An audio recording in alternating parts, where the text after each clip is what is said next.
Shalom saudaraku, berjumpa lagi bersama dengan saya Pendeta Jakob Setio dalam program Sapa Jemaat di Rumah. Kali ini kita akan bersaat teduh bersama-sama. Mari kita berdoa. Tuhan, kami rindu kuasa firman-Mu melawat setiap kami, dan biarlah hidup kami senantiasa dituntun oleh kebenaran firman-Mu, sehingga kami tetap ada di dalam on the track-nya Tuhan dan mengalami berkat-berkat maksimal yang Tuhan telah siapkan bagi hidup kami. Berfirmanlah Tuhan, kami siap diberkati oleh Engkau. Dalam nama Yesus, haleluya, amin. Firman Tuhan kali ini terambil dari Kejadian 3 ayat 17 sampai 19. Kejadian 3 ayat 17 sampai 19 berkata, "Lalu firman-Nya kepada manusia itu, karena engkau mendengarkan perkataan istrimu dan memakan dari buah pohon yang telah kuperintahkan kepadamu, jangan makan daripadanya, maka terkutuklah tanah karena engkau. Dengan bersusah payah engkau akan mencari rezekimu dari tanah seumur hidupmu. Semak duri dan rumput duri yang akan dihasilkannya bagimu, dan tumbuh-tumbuhan di padang akan menjadi makananmu.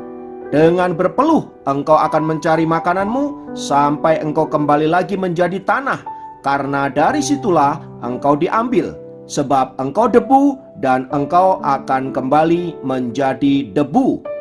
Saudaraku, jika kita menyimak perjalanan hidup manusia, kita selalu mendapati bahwa hari-hari yang dijalani manusia itu penuh dengan pergumulan, penuh dengan penderitaan, sakit penyakit, dan ujungnya adalah kematian. Jika ditanyakan, mengapa sih hidup manusia itu penuh dengan pergumulan dan penderitaan? Jawabannya, semua karena kesalahan manusia itu sendiri. Akibat ketidaktaatannya kepada firman Allah, manusia kemudian jatuh ke dalam dosa dan menerima konsekuensi dari dosa-dosa yang telah ia perbuat. Jadi bila hari-hari ini kita mengalami pergumulan, mengalami kesesakan, penderitaan, sakit penyakit, dan ujungnya adalah kematian, semua itu adalah akibat dari dosa-dosa kita sendiri. Dan bila kita jujur saudaraku, dalam kehidupan kita sehari-hari, kita seringkali mengalami masalah-masalah yang buruk, situasi yang sulit, kesesakan, bahkan pergumulan yang berat. Terjadi bukan karena situasi yang datang dari luar, seringkali justru karena tindakan kita sendiri yang salah. Ada keputusan-keputusan yang kita buat yang menyebabkan permasalahan bisa muncul. Misalnya, kita semua tahu bahwa kalau kita korupsi, cepat atau lambat kita akan ditangkap KPK, lalu kita akan dijebloskan ke dalam penjara. Tidak hanya itu, aset-aset yang kita miliki bisa jadi dirampas oleh negara dan kita menjadi miskin. Nah, kita sudah tahu bahwa akibat dari korupsi ini tentu sangat mengerikan. Tetapi toh kita melakukannya karena memang kita adalah orang-orang yang serakah, pengen cepat kaya, pengen menjadi orang yang hebat, namun dengan cara-cara yang haram. Nah, bila kemudian kita dihukum karena tindakan kita itu, jangan menyalahkan Tuhan, jangan menyalahkan pemerintah, jangan menyalahkan orang lain, salahkanlah dirimu sendiri. Contoh lain yang hari-hari ini juga marak dalam kehidupan kita sehari-hari adalah soal perselingkuhan. Kita semua tahu bahwa selingkuh itu ujungnya pastilah masalah. Tetapi karena kenikmatan sesaat, kita memilih melakukannya itu tanpa berpikir bahwa dampak dari tindakan itu bisa sangat mengerikan, di mana sebuah keluarga yang tadinya harmonis bisa hancur berantakan, bahkan bisa berkeping-keping. Bukan saja rumah tangga yang hancur, anak-anak juga bisa hancur, karir kita bisa hancur, dan intinya hidup kita akan ada dalam kesengsaraan. Demikian juga dengan contoh-contoh kehidupan yang mungkin hari-hari ini sedang kita jalani. ada tindakan-tindakan kita yang salah, tindakan-tindakan kita yang keliru, yang menyebabkan kita menerima hukuman.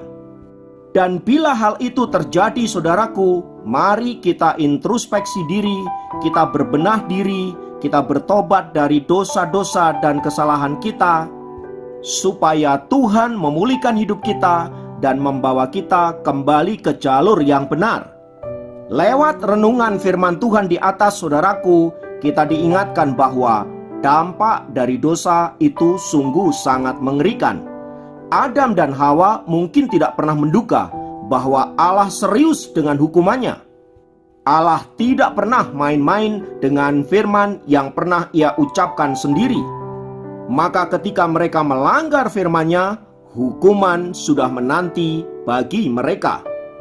Nah, belajar dari semua itu, saudaraku, mari kita menjadi anak-anak Tuhan yang senantiasa dengar-dengaran akan firman-Nya.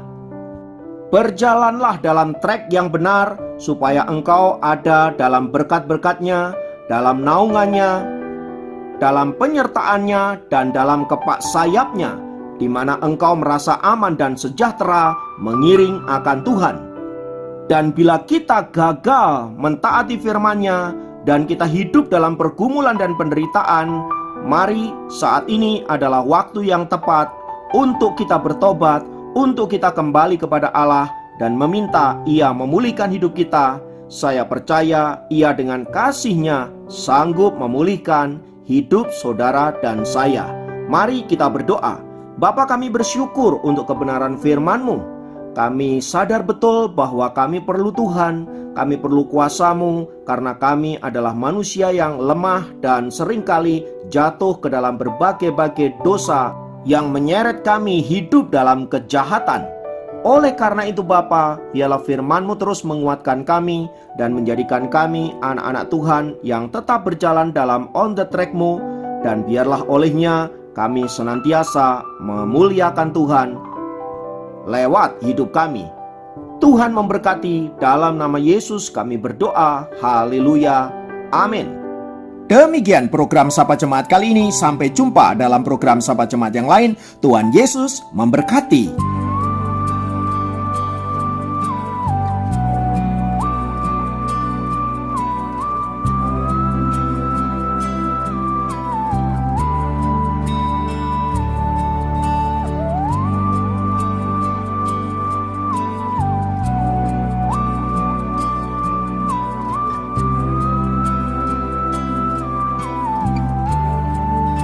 Memandang wajah-Mu, rasakan kasih-Mu,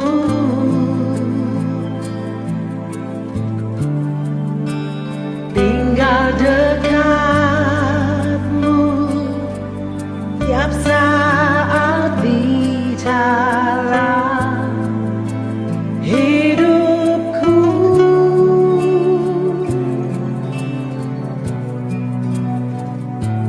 Bapakku yang baik, sangat ku cinta, kasih-Mu padaku semakin nyata ku rasakan. Kaulah Bapakku yang baik, penuh karunia, ku bersyukur selalu kepadamu, Bapa.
Bapa